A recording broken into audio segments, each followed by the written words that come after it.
it's different. Like there's someone that you don't know completely, and you have to talk about your stuff. But uh, I'm not really camera person.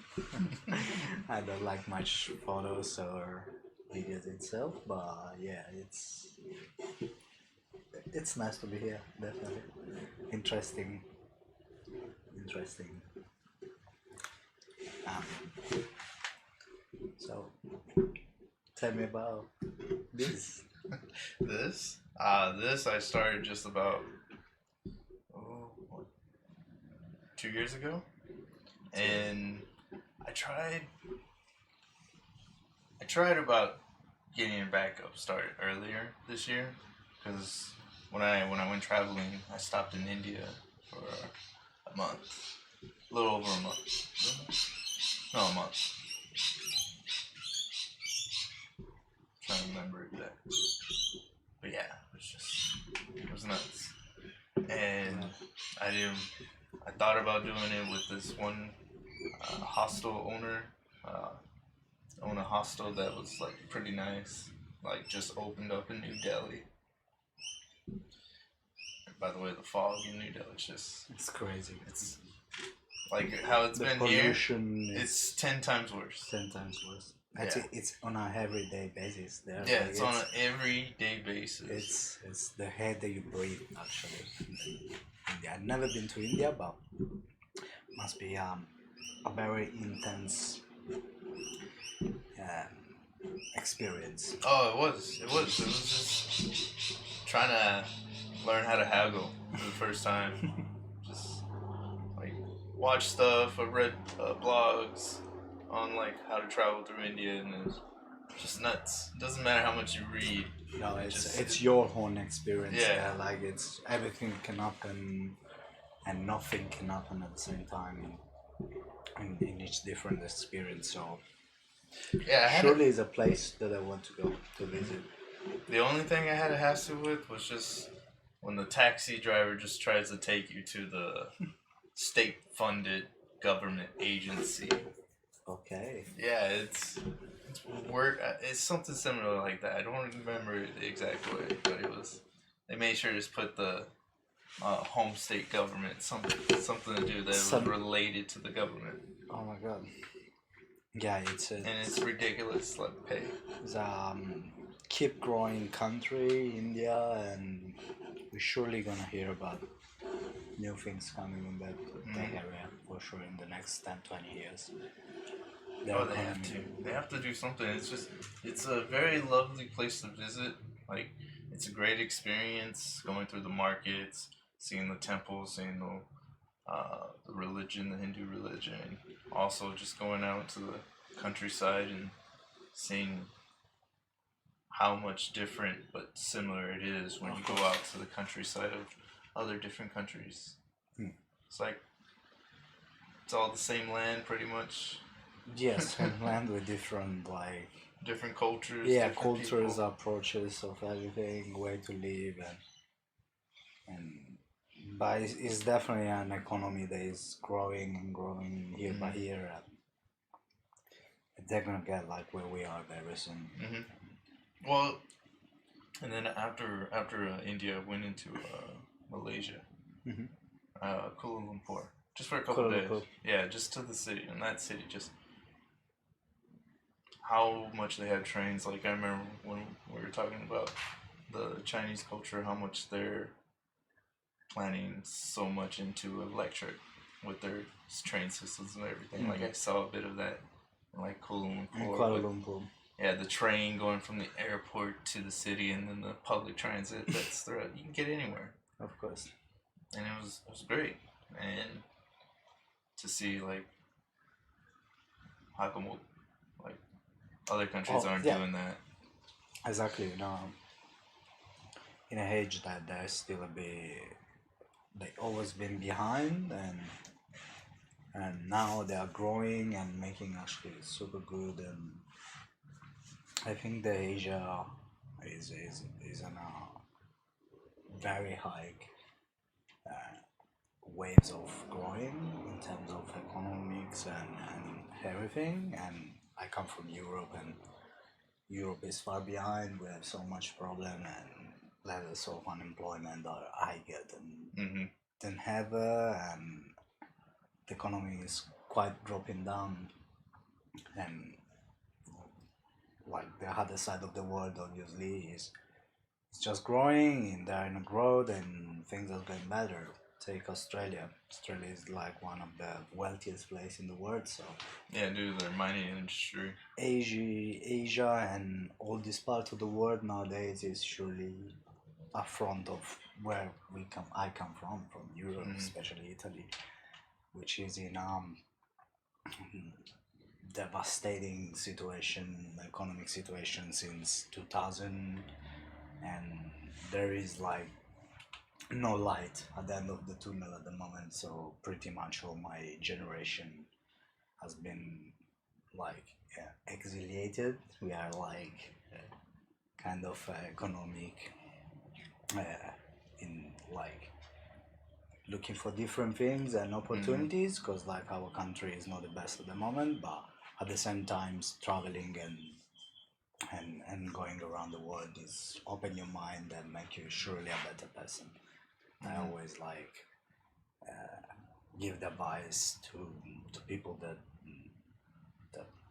that I met in my journey to keep traveling and keep experiencing, because like what I've been living and doing in my past 7 years, yeah, almost 7 years, I'm around.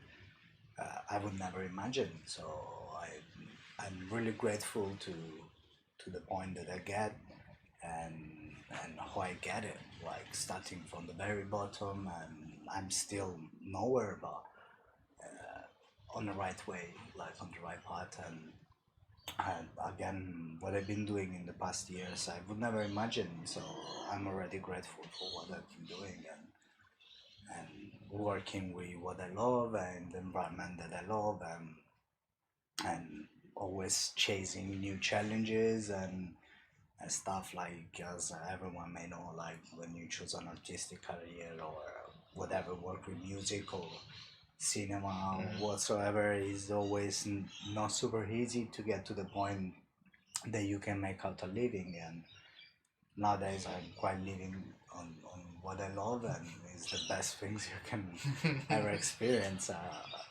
I've been living for 5 years in Brighton in the UK, and I was working in a marketing office. Still I was playing, doing music, but not like here. And then I had like a morning job, 9 to 5, Monday to Friday, and I was literally going mad. Like I was. What was the morning job?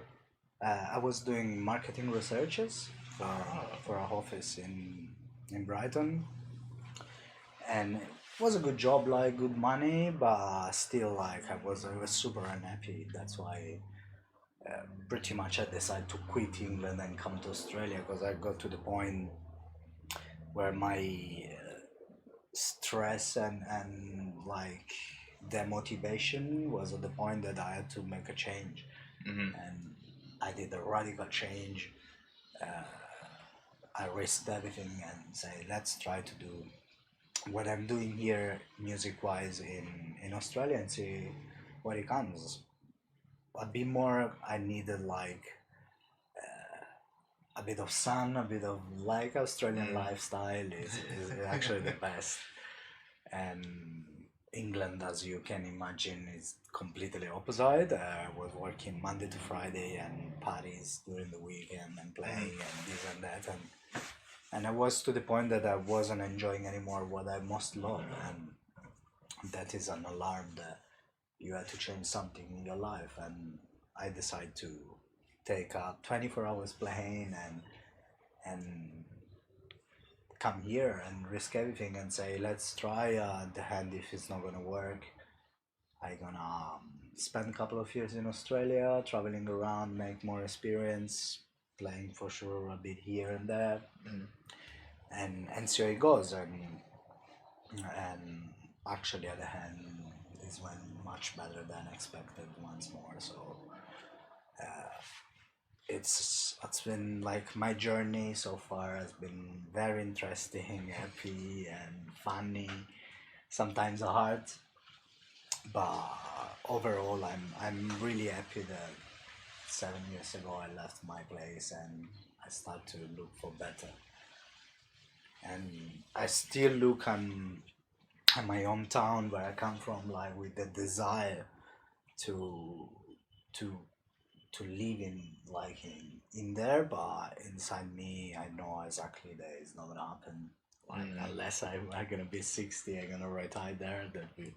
That's the final dream. Like retire in 60 Sicily, 60, 65 years old, retire in my beloved Sicily, and live that kind of life. Why retire? Why retire doing what you love doing? Ah, no, well, that's like you never retire when you are in love with music and arts in general. It's a whole lifelong relationship. But I mean, if someday I should like decide to not work anymore and don't do nothing, uh, the place where I really want to go is where I come from. It's pretty nice, and How are the summers? here, here so far hasn't been summer at all. No. Has been like pretty much affected from bushfires, as you may know. It's crashing the country, it's burning. All the eastern area of Australia is actually under attack by fire, and Yeah, from the bushfires from here the in New South Wales. New South Wales, and is affecting the weather as well. It's always like cloudy, and the air is barely breathable. And yeah, it's a very very serious problem. It's becoming, because it's getting closer and closer to Sydney, and has been already like destroyed more than 700 houses and places around the region. That's a very sad moment for Australia actually. I really hope they're gonna find like a solution soon, even because like it's animals' lives matters and people's lives is destroying everything. It's just hard to put down. Really sad moment for Australia. Really hope New South Wales and Queensland is gonna make it through, because It's not even peak summer yet. no, it's not even peak summer. That's the problem. As soon as summer is gonna approach, it's gonna be high temperature and wind, and that's what fire must love. So Wasn't there talks in the? I think it was a news article I read online. I'm trying to remember, saying that the Sydney fireworks could be banned from happening this year. That's one of the options that they are looking for. Like it's an institution. Like ever hears all the words like look. It's gonna be a real first, economy killer. Yeah, not having the fireworks. yeah. It's not having the fireworks, and also like many festival has been cancelled for this reason, because it's pretty much they happen in the outback of the major city in New South Wales, and already one of the hugest subsonic has been cancelled last weekend, and is affecting already the economy and like also people's life. Even if the fire is not in your step door, is something that you can feel is happening. It's not just like a problem that you hear in the news and that's it. You can breathe it, and you can see it in the economies of the country and the region, and also it's everyone is. Well, it's just crazy how it's talking about, because like you can feel the haze over the cities in the whole area that it's dangerous. Like, well, it filters out the sun. Like the filters sun, the sun red. will be like red. Red. I never seen in my life like the sun so red like as the past days here in Sydney. Yeah, it's a very very difficult problem to solve at the moment, especially because, as you said, summer is approaching and it's gonna be. And there's no rain in the forecast. No, there is no rain in the forecast, so finger crossed, and let's see or the fight brigade, manage it is a hard. They're very brave, very brave. What's sad thinking about that? Just it's not only the burns that are going on here. It's just it's like, just like in every single life is making a change. Like you can feel is a problem, and everyone is scared that they can come soon. Like it's fire changes with a matter of seconds. So yeah, I think I was reading an article about crown burning. It's basically the crown is the top of the tree, basically the leaves, the branches. That's the crown, and it was just crown firing. It's just basically the fire is like jumps moving from a tree to another. That's and it's above you, and that's crazy. Yeah, it's like it's hard to put down. That's the most like annoying things. It's not the usual fire that we've been hearing. Like, but it's Manfred, even worse. It's if you just go like south, drive away just a little bit, and then it's just like your way. You got fresh air. I remember going to the Royal National Park. It was beautiful. It was like seeing here in summer, like how it should be. Yeah, it's like Sydney is super polluted already, and like as all the metropolis around the world they are affected from cars and industries and whatever makes like our world worst. At least they're working on. They have a environmental approach plan, which was the whole reason for that Sydney light rail that they're supposed to be opening up. Yeah, it's gonna open I think in a couple of weeks, like it's supposed to open this Saturday. This Saturday is which I'll be gone. Oh, so you're not gonna say it. I know. I did the environmental work for 6 months and then you're not gonna sit it. I'm not even gonna write it. No, that is gonna be surely a good improvement for the eastern suburbs because like it's Sydney is a beautiful city. It's not that dynamic like and easy to not easy to get around. To go around, like it's still need a lot of improvement, and this light rail is gonna change for sure. Like the whole eastern suburbs is gonna be much better. All roads go to Sydney, man. All roads goes to Sydney. I thought that was so like hilarious. I didn't realize it at first. Like to get anywhere in the city, you have to go through the heart of it.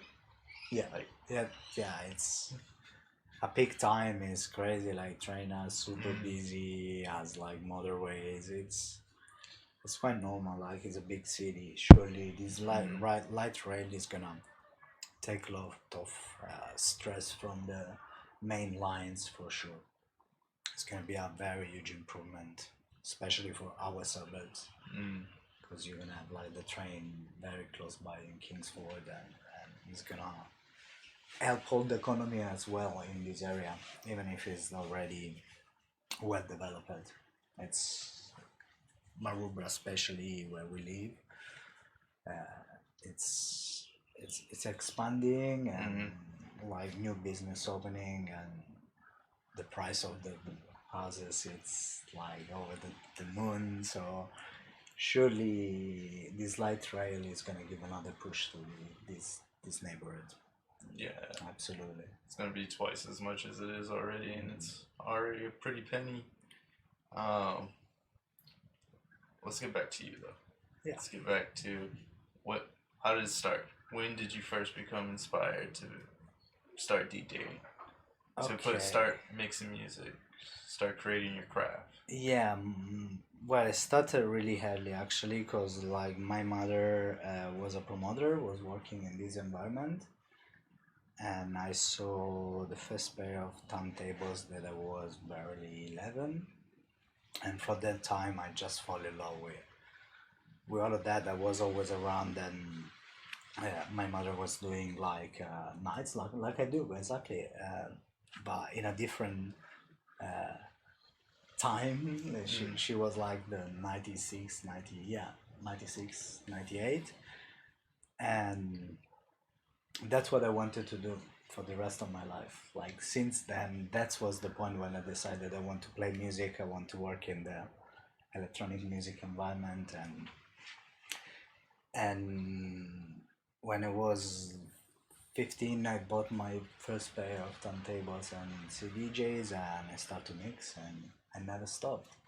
I I played fair around like where I was living, but I was living in an island, and get gigs out is really hard. It was like, especially it was like 2005, 2006, so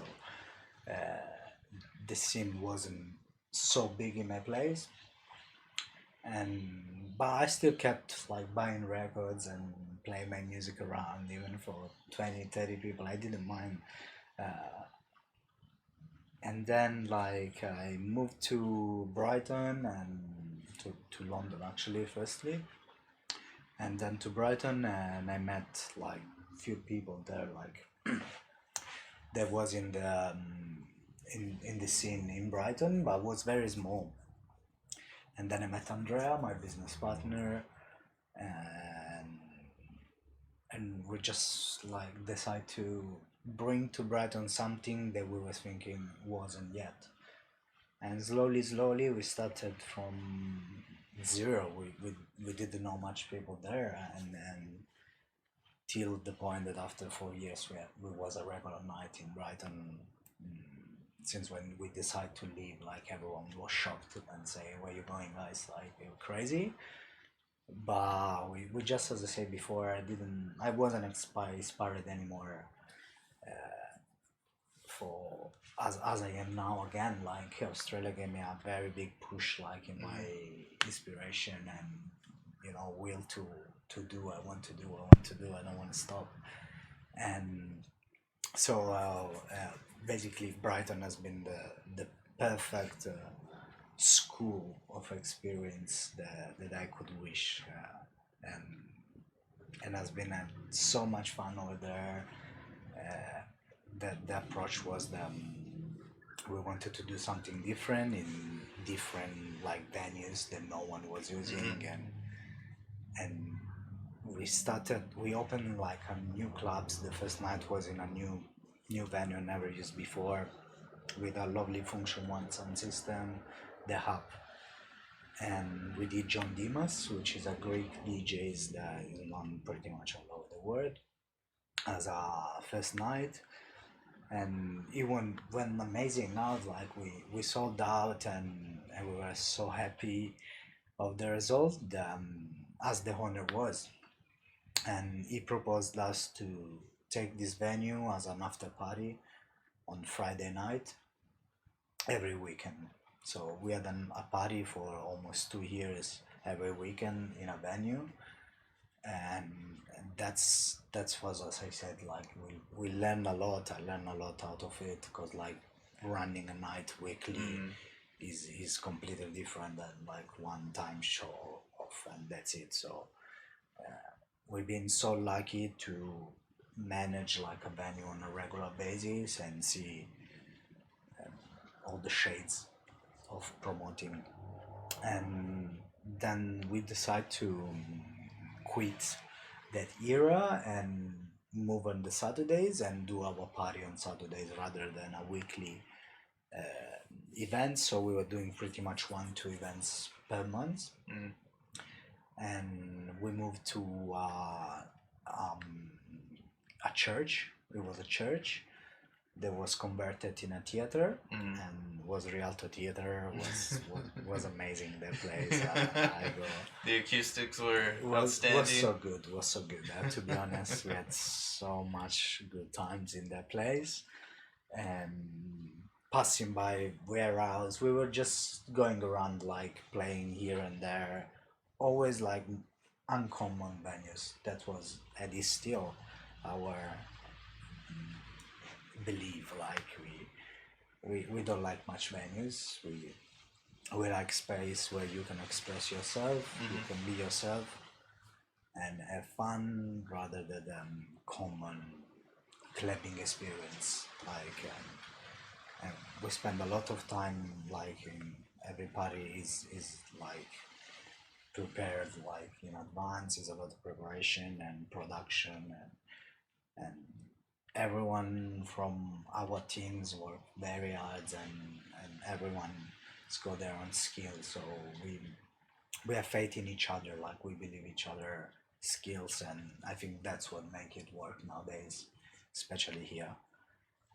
And then till the point that, as I said before, I wasn't personally inspired anymore. I needed something like a change, something, a shock. And we looked around and we say, where is sunny? And it's a big city and we can make our home party. And we pointed Sydney. So Sydney came on the table. We did a bit of research. We saw they was doable.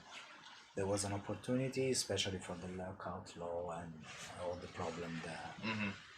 Luckily, in January they're gonna go away, but it was an opportunity because where there's like needs and problems is always an opportunity.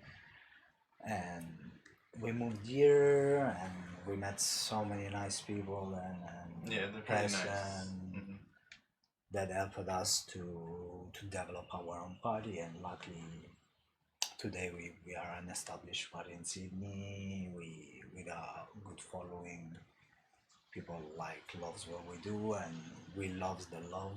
They love what we do. So it's like I found a new inspiration here, and I'm ready for the next chapter already. I'm planning the next chapter,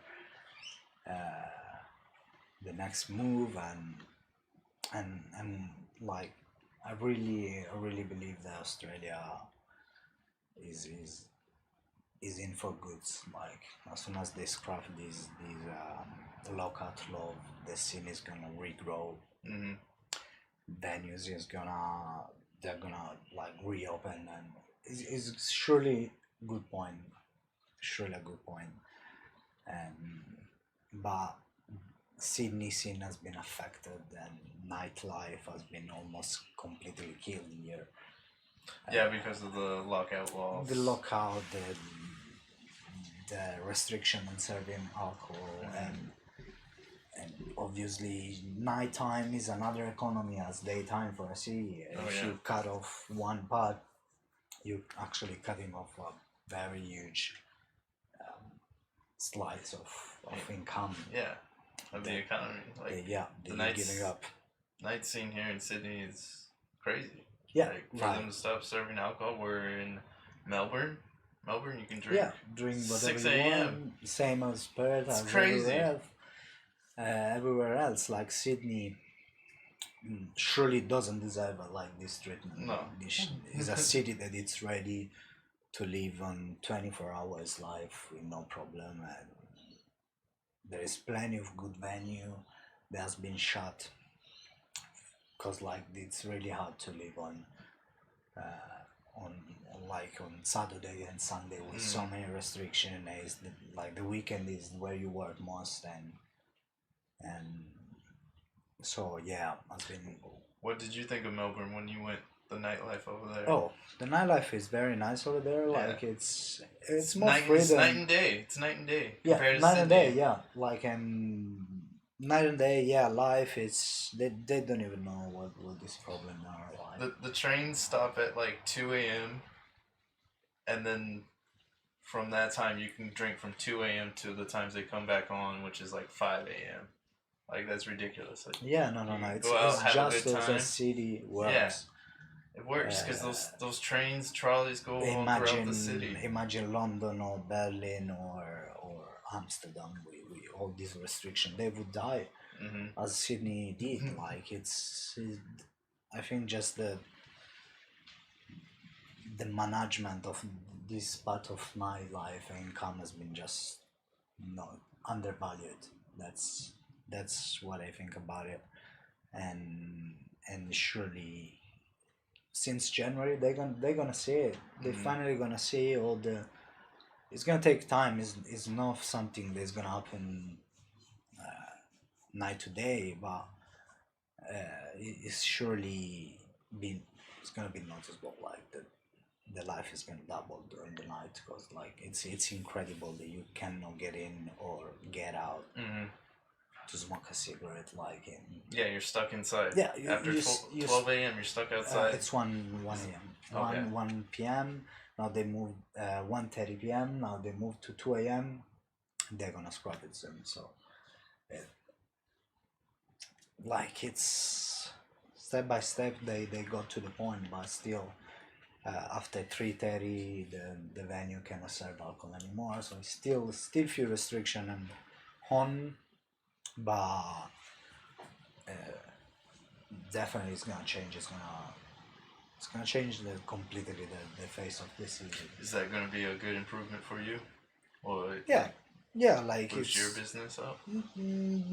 Surely it's good for everyone. Mm-hmm. It's good for everyone because like when you work in the nightlife and you have a lack of venues and clubs and places that do music is not good for anyone.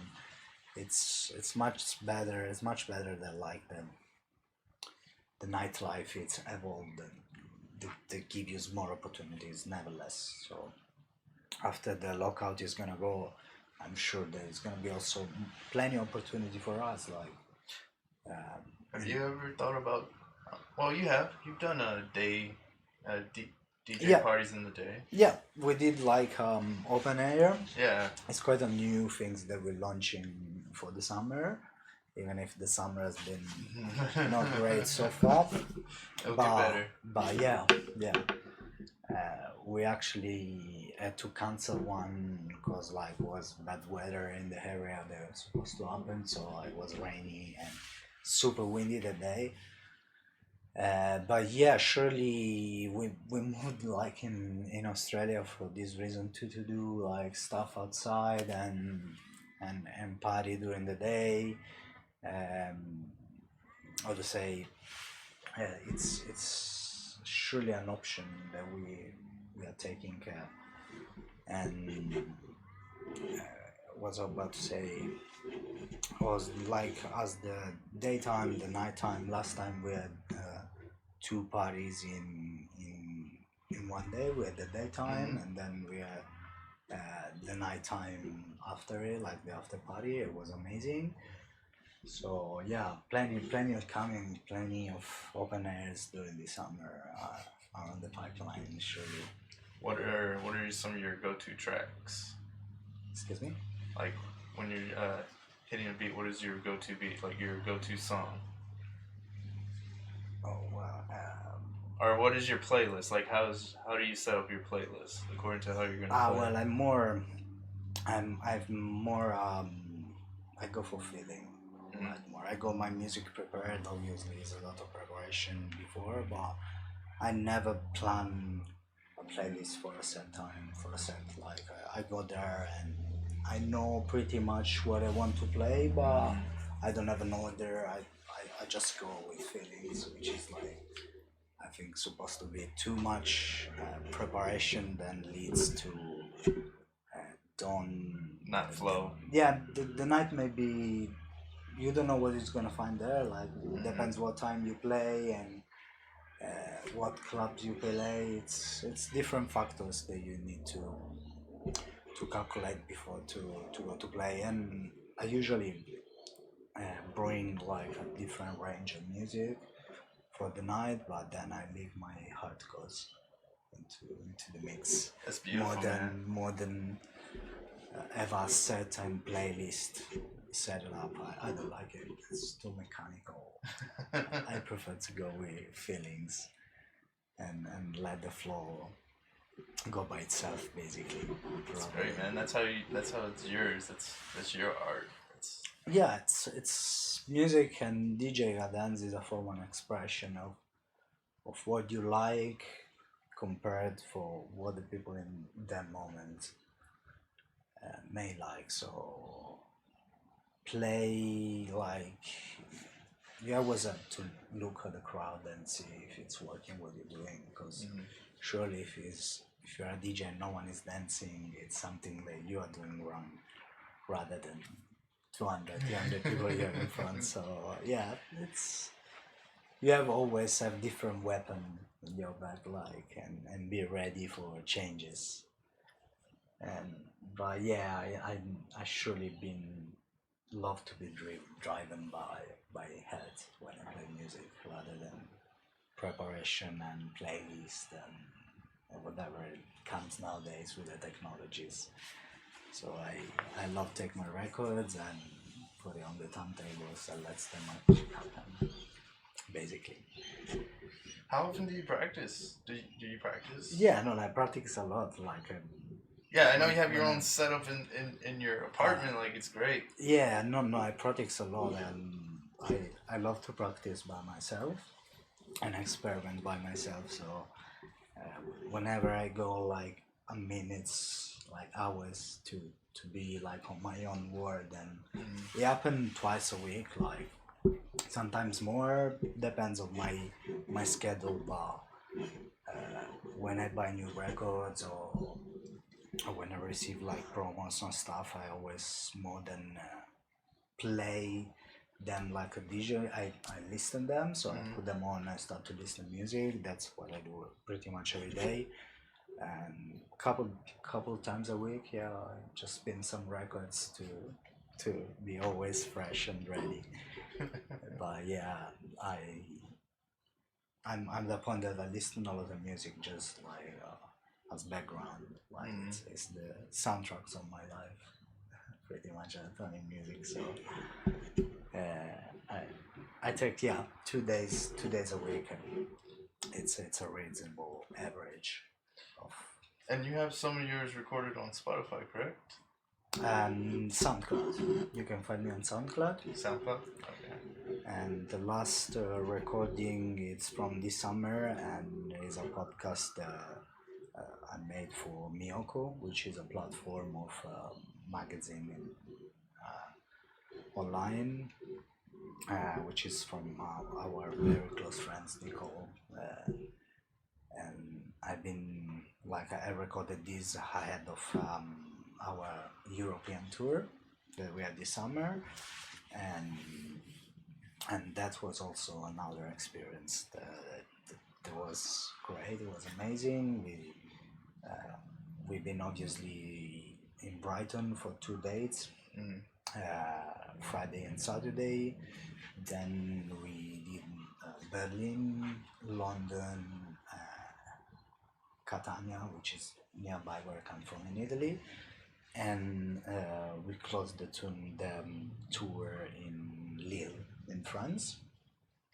And I've been traveling for more than 2 months around Europe, taking a flight from here, and has been super intense, and I really could feel what the touring DJ life is, which is pretty hard. I had so much fun. I no complaint, but I imagine that someone that does it like on a higher amount that I do is can put a lot of stress on, and you live in the airport, so surely it's not that easy as it looks. I had so much fun in 2 months. I traveled a lot. I met so many people. I definitely love it. I would do it, but at the same time, I recognize that I don't know if you know, but the electronic scene industry is a high percentage of mental illness, and especially for the weird routine that you have, you stay awake on the night and sleep on the day and travel a lot, and yeah, it's a real mental stressor. It's very stressing, and all the industry is affected very, very hard for the sleep patterns and always say it. But wasn't my case. Obviously, I played like in Fabric London. Fabric London, that was one of my childhood dreams that happened. So for me, it was amazing. Like I had the best time of my life with all my friends and people that I most love. Like they were there in London. They flew from Italy to come to see me play there, and has been crazy good. Like I couldn't even dream like to have a better gig at Fabric than the one that I had. Was just everything was just perfect. in place, and was a great night, especially that one. I idolized Fabric London because it was my childhood dream actually. As soon as I knew about this club, I always wanted to play there, and I did this summer and this European summer. We need to specify it, and happened and in the best way I could ever imagine. So it's great. Damn, that's fucking Awesome. Yeah, like I still, when I think about it, I still like have goosebumps out of it. So we're probably gonna do another tour in the European summer. We're working on it, but we're gonna. Side question. Yeah. How much different is the partying here in Australia versus Europe? Well, it's huge difference. Depends also because like Australia is a world country. I'd say it's pretty much the same. All around Europe is like mixed culture in very small piece of land. So in Italy is something, like in Germany is something else. Like Europe, obviously is I would say like is the main like place where electronic music is based. Like Berlin is the capital of electronic music, and everything is based there. All the best. They party hard. Yeah, they party hard. They party really hard. Here it's good. It's new. It's fresh. There is a lot of potential in Australia, and nowadays we are in a very highly connected world. So distance doesn't matter anymore.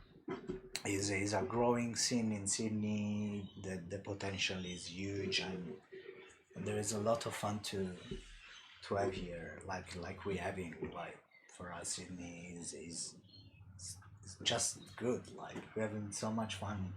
I'm not feeling the much difference we party in Europe, even if it's there is completely different environment and party. But I having fun here. Like Sydney scene deserve better from the system more than anything, because there is a lot of promoter that put so much effort here and had to fight against all this rules, all the rules, regulation, and especially festival has been targeted, and it's sad. It's sad that the scene is so good. Everyone is so passionate and professional and friendly, and then you have everyone has to fight against like the regulation that's even tied your hands. A couple of the wine festivals I went here, wine tasting festivals, like you go in there, you pay $25, it gives you like unlimited sampling of tastings for any of the wine, like unlimited. But you can only get one free glass, and then the rest you have to pay for. You have to pay. Yes, still you're gonna it's get drunk expensive. anyway. So you're just better off just going around just sampling wine all the way around. And they would have, I think, like 50 vendors there. So different wines, still, so it was good. Yeah, still good. Like no. And surely the Sydney scene is gonna get better, and as I said before, lockout is going, so everything can happen. Like it's depends of the people react now and going out, have not this kind of restriction, and a lot of people move to Melbourne for this reason, like because the city has been just put on a break, like handbrake, stop there. So it's gonna take time, but it's gonna be huge and great. I really believe. And the real estate over here is just skyrocketed. That may happen. It depends all on people now.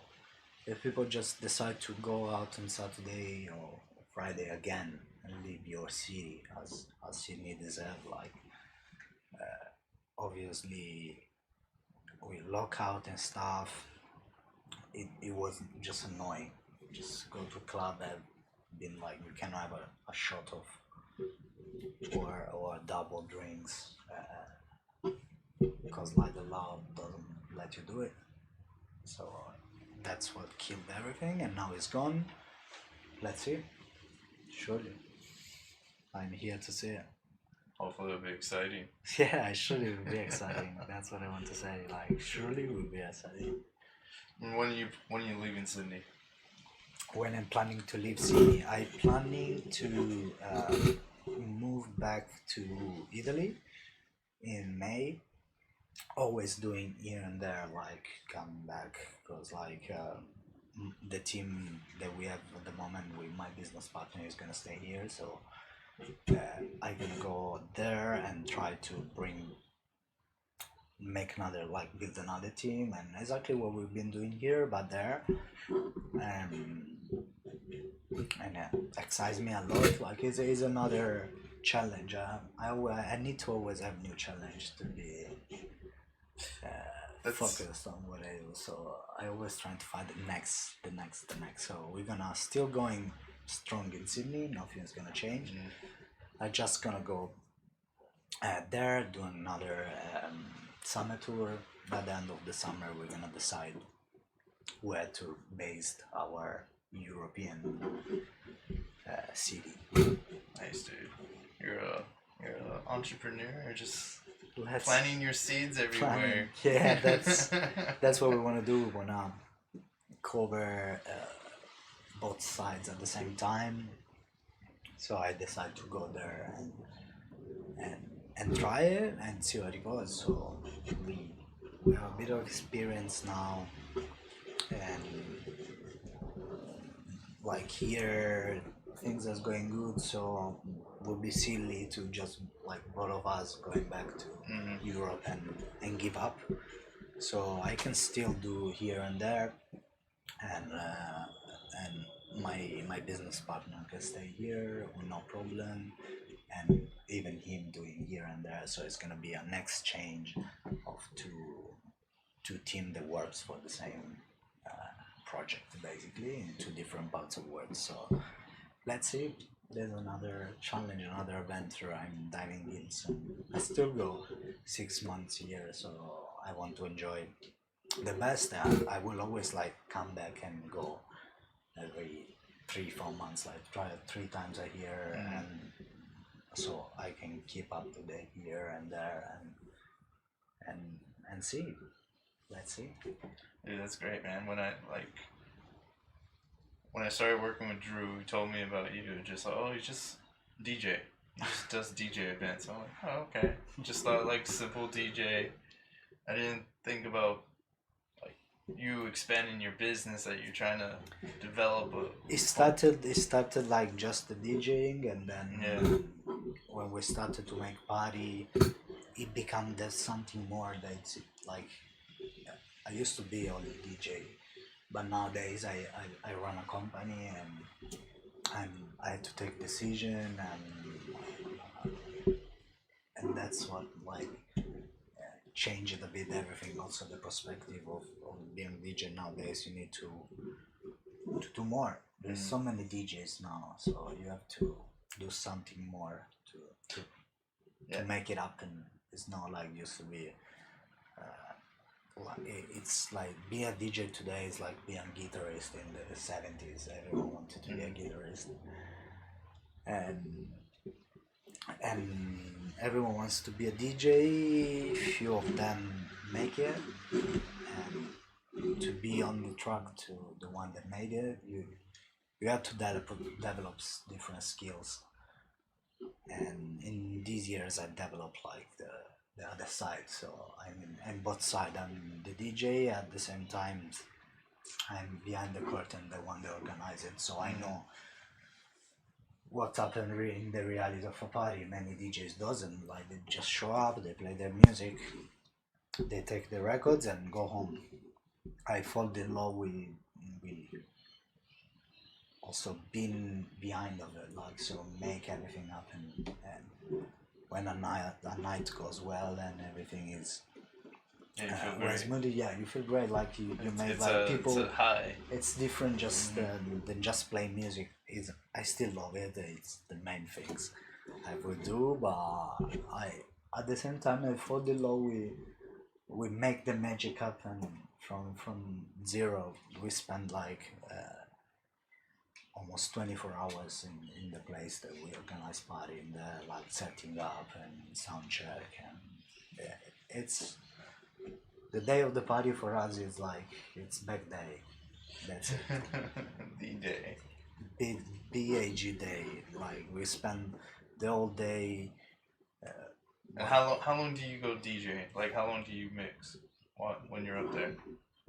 Depends. Like in our parties, at times are usually 2 or 3 hours, but always depends like on the place you're going to play. Like when I decide the set times, and in our parties every DJ plays at least 2 hours.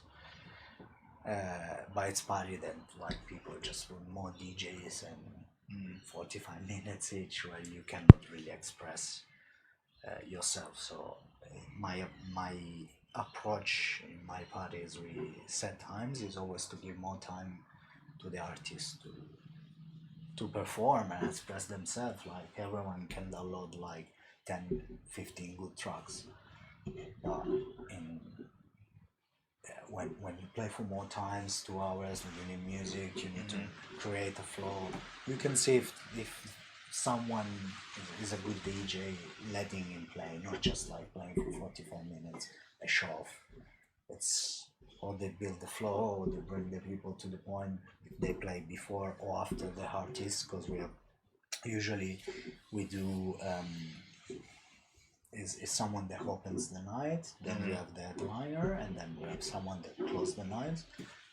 So it's a completely different time of the night that you play. So if you do opening, you have to have a certain approach, or you have 2 hours, or you have to bring the night to the point that headliner then is gonna perform.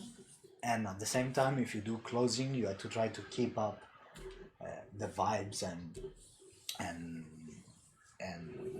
the headliner, the guest set it. So each time are completely different in terms of music you play, but same important. Like if you're opening a night or you do properly, you settle the mood of the people. So it's a responsibility. Same as closing. When do you like to go in? I really love closing.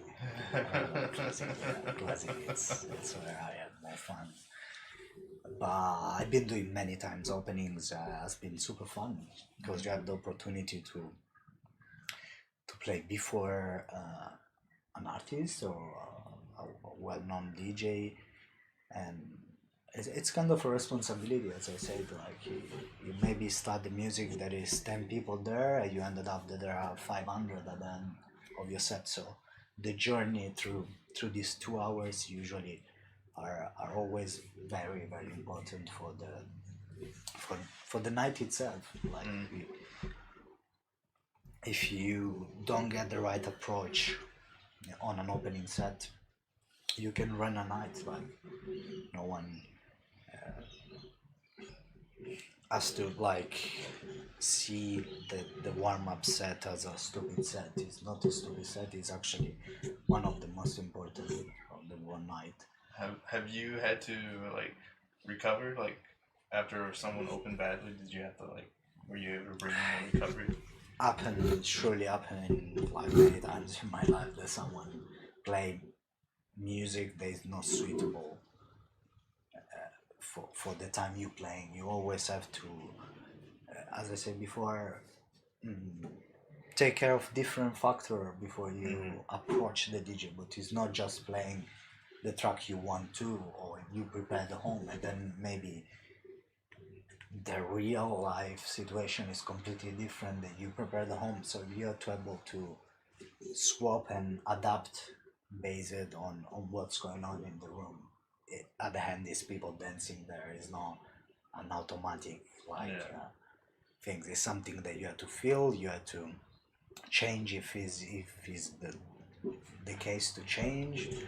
And yeah, there's plenty of DJ that doesn't get the meaning of an opening set or warm up, which is like has to be something that entertain people, that they don't know to go too crazy because it's too early. So you need to bring them to the point that they want to go crazy. It's something that is a journey. Like you study music, and if you start very like high on BPM too fast music, 11, and you walk into a club, into a place, whatever it is, and at 11 you see someone with an empty room smashing it. You can see, even not being DJ, that something is wrong, rather than arrive in a place that you can start to talk and have a drink, and the music is starting slowly growing even in volume, and and bring you to the point that then, oh, that's the right time, now we have fun. Like closing is also important, because like you have to try to keep what the artist behind you creative before you create going, it. So it's two different, completely different approach of DJing, but with the same equal importance. Like, and that's what made like someone a DJ rather than someone that plays like few records and doesn't get this point. It's much more than just putting two tracks on, and nowadays the technology give you the opportunity to make it like in a blink of eye, like banded and like blinded with no highs. So it's just much more than put two tracks on, and experience and preparation and going to parties. That's what makes that like the difference, for sure. It's awesome, man. Thank you. Wow, I mean, we can end it here if you like. Yeah. We can go eat. Yeah, let's go. Sounds good. You Awesome, dig it. man.